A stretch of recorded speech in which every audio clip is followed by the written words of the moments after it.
Téléspectateurs de Bloc 221 TV, bonjour et bienvenue. C'est l'heure de la revue de l'actualité. Saré Amadou, village de la commune de Kandiaï, vient d'être ravagé par un violent incendie ce mercredi. Le feu qui s'est déclaré non loin d'une case en paille a consumé plusieurs habitations dont les toits sont faits de paille. Aucune perte en vie humaine n'est à déplorer, mais les dégâts sont énormes. Selon Farba Sabali, habitants du village, vivres, vêtements, objets en bois, lits moustiquaires et autres, tout est parti en fumée. Les populations de ce village, aidées par les voisins, ont bataillé ferme avec les moyens à leur disposition pour éteindre le feu qui a calciné toutes les récoltes gardées dans les différents greniers. Pour l'instant, on ignore la provenance de ce feu. Les partisans du leader de Pastef ne lâchent pas l'affaire. En conférence de presse ce mercredi, la coalition Sonko Président 2024 compte investir son candidat Ousmane Sonko ce samedi 30 décembre. Une cérémonie d'investiture qui aura lieu au terrain ACAPES des Parcelles Assainies. Sur le choix de ce lieu, El Malik Ndiaye a fait savoir que ce sera la cérémonie d'investiture du candidat du peuple Ousmane Sonko. Rappelons que le mandataire de Ousmane Sonko, Ayib Daffé, a déposé le dossier de candidature du maire de Ziguinchor au Conseil constitutionnel sans les fiches de parrainage de la Direction générale des élections. Selon lui, tous les documents demandés pour être candidat sont en règle. Le tirage au sort devant déterminer l'ordre de passage pour le contrôle des parrainages a été reporté. Dans un communiqué parvenu à Bloc 221, le Conseil constitutionnel a fait savoir qu'il se tiendra finalement le vendredi 29 décembre, soit 24 heures plus tard. Ce report est dû au fait que la réception des dossiers de déclaration de candidature se poursuit au greffe du Conseil constitutionnel pour les représentants de candidats qui se sont présentés avant la fin du délai de dépôt qui a expiré le 26 décembre 2023 à minuit. Pour rappel, ce tirage au sort devait se tenir ce jeudi à 10h au siège du Conseil constitutionnel. Toujours sur la présidentielle de 2024,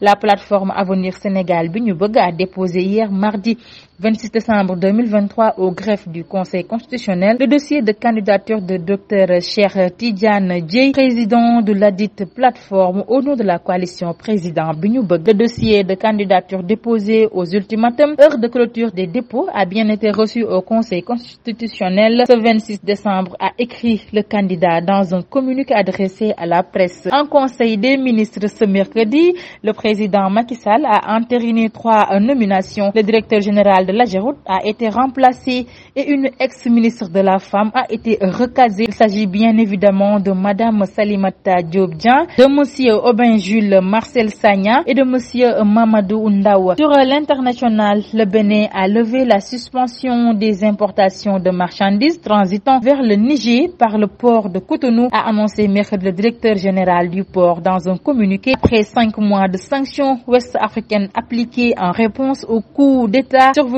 dans le pays sahélien. En réaction à un coup d'État survenu le 26 juillet dernier au Niger, le Bénin a appliqué des sanctions décidées par la communauté économique des États d'Afrique de l'Ouest, dont la fermeture de sa frontière avec les voisins sahéliens.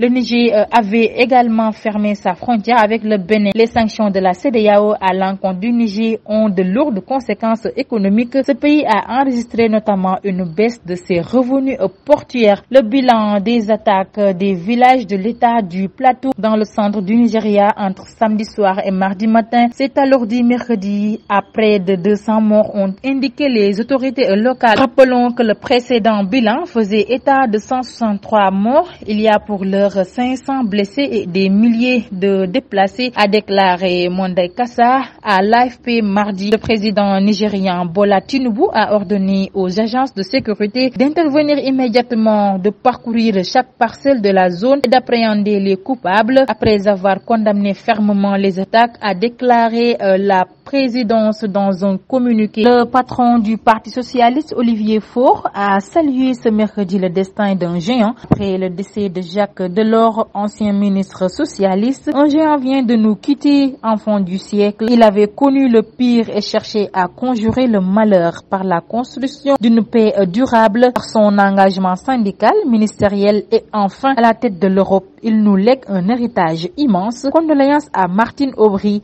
a écrit le chef du PS sur X. C'était tout, mesdames et messieurs. Nous vous donnons rendez-vous très prochainement. Et d'ici là, restez avec nos programmes. Bloc 221 TV.